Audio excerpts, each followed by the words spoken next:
അവതാരിക തുടരുന്നു. ഗൗർമോഹൻ ഒരു പരിശുദ്ധ വൈഷ്ണവനായിരുന്നു. അദ്ദേഹം തൻ്റെ മകനെയും കൃഷ്ണാവബോധപരമായ മാർഗത്തിൽ ഉയർത്തിക്കൊണ്ടുവന്നു. സ്വന്തം മാതാപിതാക്കളും വൈഷ്ണവരായിരുന്നതുകൊണ്ട് ഗൗർമോഹൻ ഒരിക്കലും മാംസമോ മത്സ്യമോ മുട്ടയോ ചായയോ കാപ്പിയോ ഒന്നും തന്നെ സ്പർശിച്ചിരുന്നില്ല. കാഴ്ചയിൽ വെളുത്തു സുന്ദരനായ അദ്ദേഹത്തിൻ്റെ മനസ്സും ശുദ്ധമായിരുന്നു. രാത്രി കട അടയ്ക്കുന്നതിനു മുമ്പ് അവിടെ ഒരു പാത്രം നിറയെ അരി വയ്ക്കുക അദ്ദേഹത്തിൻ്റെ പതിവായിരുന്നു. രാത്രി വിശന്നു വലഞ്ഞു വരുന്ന എലികൾ കടയിൽ സൂക്ഷിച്ചിരിക്കുന്ന വസ്ത്രങ്ങളെ കരണ്ട് നശിപ്പിക്കാതിരിക്കാനാണ് ഇങ്ങനെ ചെയ്തിരുന്നത്.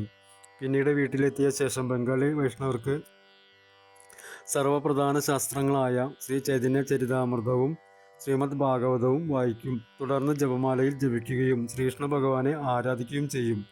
സദാ ശാന്തനും സ്നേഹനിധിയുമായ അദ്ദേഹം അഭയചരണിനെ ഒരിക്കലും ശിക്ഷിച്ചിരുന്നില്ല. കുട്ടിയെ ശാസിക്കാൻ ഇടവന്നാൽ അദ്ദേഹം മകനെ അടുക്കൽ വിളിച്ചു പറയും, നീ എൻ്റെ മകനാണ്, അതിനാൽ നിന്റെ തെറ്റ് തിരുത്തേണ്ടത് എൻ്റെ കടമയാണ്. എന്തിനെ ശ്രീ ചൈതന്യ മഹാപ്രഭുവിനെ പോലും അദ്ദേഹത്തിൻ്റെ പിതാവ് ശാസിക്കുമായിരുന്നു. അതിനാൽ വിഷമിക്കേണ്ട, നീ എന്നോട് ക്ഷമിക്കണം. അച്ഛൻ്റെ ഭഗവത് ഭക്തിയുടെയും പൂജയുടെയും എല്ലാം ഓർമ്മകൾ ശ്രീല പ്രഭുപാദരിൽ എന്നും സജീവമായിരുന്നു. രാത്രി കട പൂട്ടിയ ശേഷം വീട്ടിലെത്തുന്ന അച്ഛൻ എത്ര വൈകിയാലും ശരി ഭഗവാൻ കൃഷ്ണനെ ഭക്തിപൂർവ്വം ആരാധിക്കുമായിരുന്നു.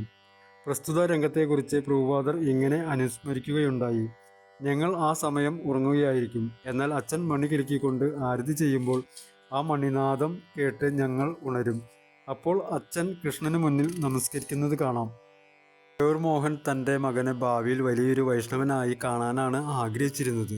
തൻ്റെ മകൻ അഭയ് ശ്രീ രാധാറാണിയുടെയും കൃഷ്ണൻ്റെയും സേവകനാകണം.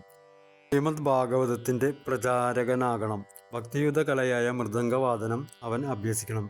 ഇതൊക്കെയായിരുന്നു അദ്ദേഹത്തിനുള്ള പ്രതീക്ഷകൾ. അദ്ദേഹം സ്ഥിരമായി സാധു സന്യാസിമാരെ വീട്ടിലേക്ക് ക്ഷണിക്കുകയും ആദരിക്കുകയും ചെയ്തിരുന്നു. അവരോട് അദ്ദേഹം അപേക്ഷിക്കും, എൻ്റെ മകനെ ആശീർവദിക്കണം. എന്നാൽ മാത്രമേ ശ്രീമതി രാധാറാണി അവന് ആശീർവാദങ്ങൾ നൽകുകയുള്ളൂ.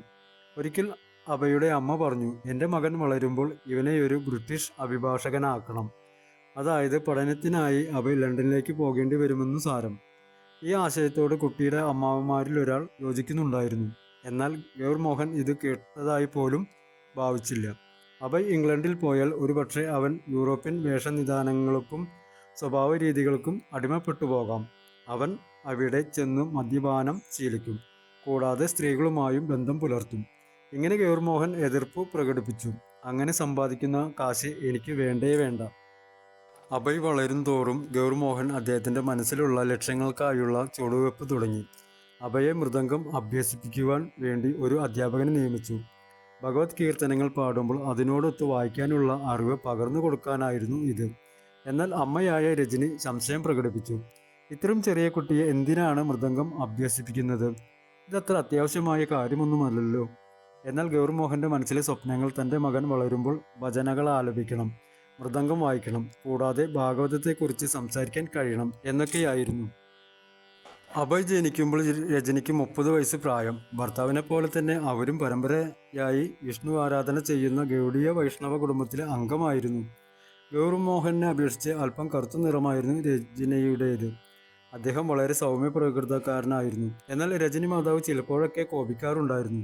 എന്നിരുന്നാലും തൻ്റെ മാതാപിതാക്കൾ വളരെ ഐക്യതയോടും സമാധാനപരമായും കുടുംബം പുലർത്തുന്നത് അഭയ് കണ്ടു വളർന്നു.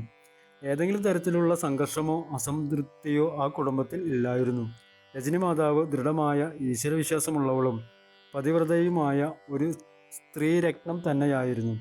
വൈദിക പാരമ്പര്യത്തിൽ വളർന്ന അർപ്പണബോധമുള്ള കുടുംബിനി എന്ന നിലയിൽ അവർ തൻ്റെ ഭർത്താവിനെയും മകനെയും ശുശ്രൂഷിക്കുന്നതിൽ അതീവ തൽപരയായിരുന്നു. ആ അമ്മ തൻ്റെ ദീർഘായുസ്സിനു വേണ്ടി പലതരത്തിലുള്ള പ്രാർത്ഥനകളും വ്രതാനുഷ്ഠാനങ്ങളും നടത്തുന്നുണ്ടായിരുന്നു. നിഷ്കളങ്കമായ തൻ്റെ അമ്മയുടെ ഈ അനുഷ്ഠാനങ്ങൾ അഭയുടെ ഹൃദയത്തെ വളരെയധികം സ്വാധീനിച്ചിരുന്നു. തുടരും. ഹരേ കൃഷ്ണ.